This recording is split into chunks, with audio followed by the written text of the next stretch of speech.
Mbote na bandeko nyonso, bienvenue na chaîne Nabiso.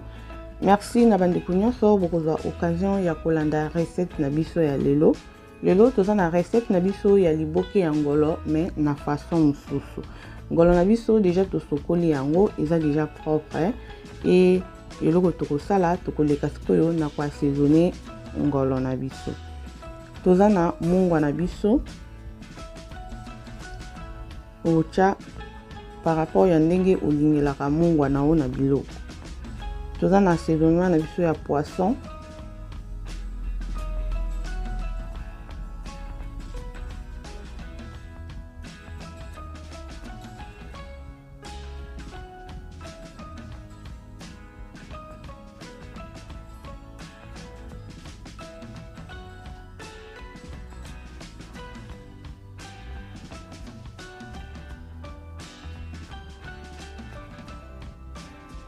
Toza na tangawizi na biso. Saila tangawizi nyonso toza nango même so lingo saila ya fraîche.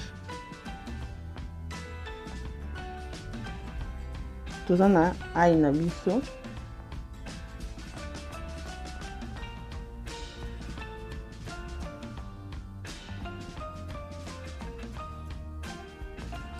Toza na feuille de laurier na biso. Tocha juste moke pour na et déborder te. Toza pe na oignon na biso ya poudre ya rouge.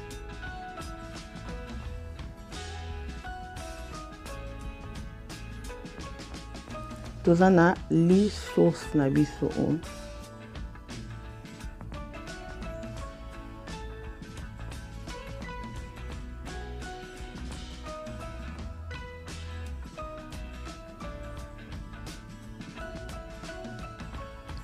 Après tu mélanger biloko nyonso ensemble pour na ikota bien na kati ya poisson na biso. Na ocha vinaigre te, na ocha pe citron te parce que li sauce wana ezaka na ngai. Donc na tie citron bien vinaigre ekoki ko exagérer na ngai. Donc dans ce cas-là déjà poisson na bien na citron na mungwa et eza déjà bien. On en fait la kaka li sauce na ocha citron te, na ocha pe vinaigre te. Et voilà, awa toza na litungulu na biso moko ya pembe na ail na biso. Et pardon, litungulu na biso na ndembi na biso et tozo tia mwa huile mukie. Mais tant na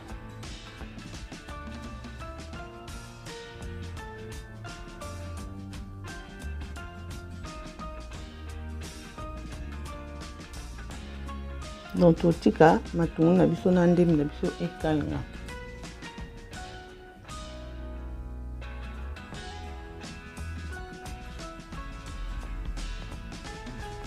Matungulu na biso ekalingami.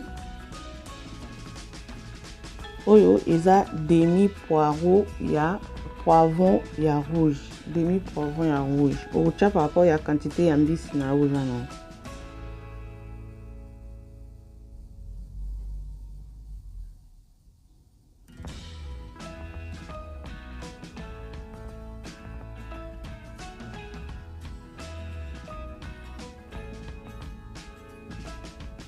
Toche pilipili ndambu.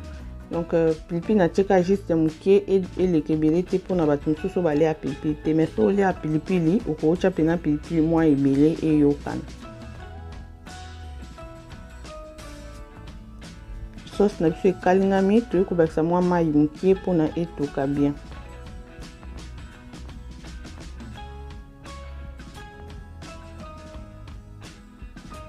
Totika sauce na biso etoka bien.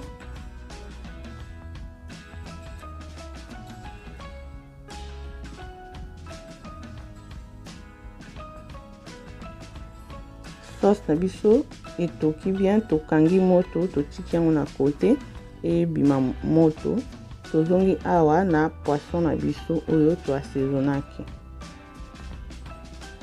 Sauce na biso ebimi ekiti mwa moto, donc eza vraiment moto et ebimisaka vapeur mais ekiti moto. Tozi yango tosopi likolo ya ngolo na biso.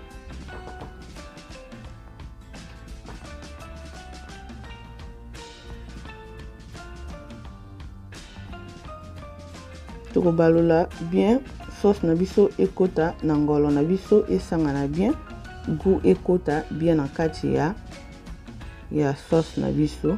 On sala juste lutu pona kobalola yango mais soko sepeli ki okoko na étape oyo soko sepeli okoko lata gana yo osokoli maboko no bien olati gana yo après po eza déjà sauce oyo eza déjà ready osokoli maboko no olati gana yo après osimbi na ozwa mayonnaise na nga mwa ndambu na otia.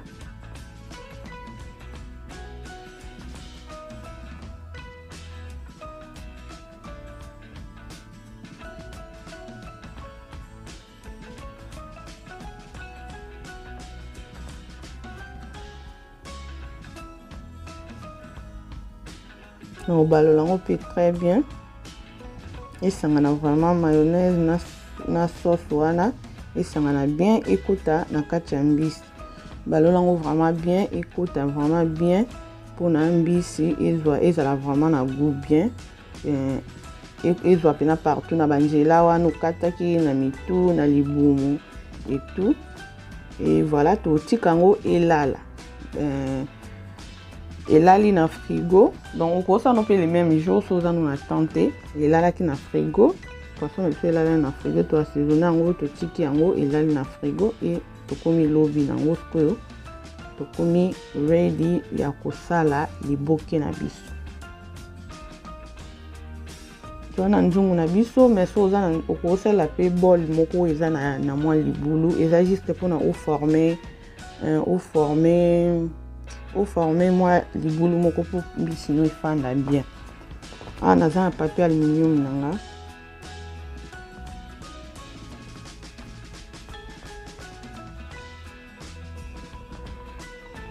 donc oza obligé ya osala ka ndeti nga na osala te so oza no na makasa te okotia papier aluminium boya po tie papier cuisson likolo c'est tout mais so oza na makasa okosala pe ndeti nga uswati po kotia no papier aluminium po tie na yo makasa likolo soki oza na makasa ya fresh te soki osombaka kwanga oyo ezala na makasa ozwi makasa wana obombi yango na congélateur moko olingo osala liboke na yo ofandisi yango na mai elembi apo osaleli yango liboke. Voilà ce que tozotia mbisi na biso na kati ya makasa na biso.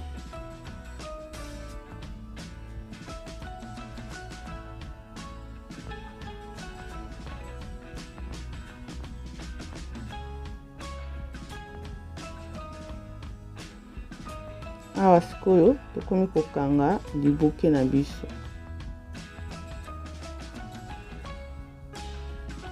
Eza yango simple.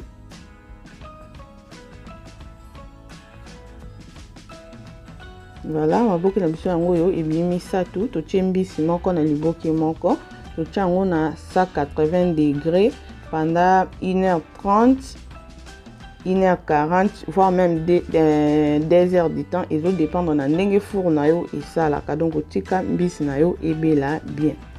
Voilà, awa mbisi na biso ebeli tokomi sikoyo kofungola yango.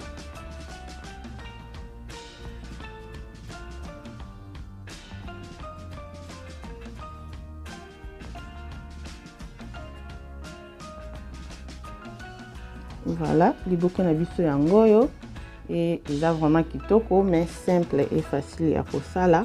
Merci na bino nyonso ba oyo bokozwa occasion ya kolanda vidéo na biso. Nzambe na lola apambola bino, partager, commenter, aimer et kozala malamu mingi. Pona lelo tosuki awa tokutana mbala ya sima. Bye.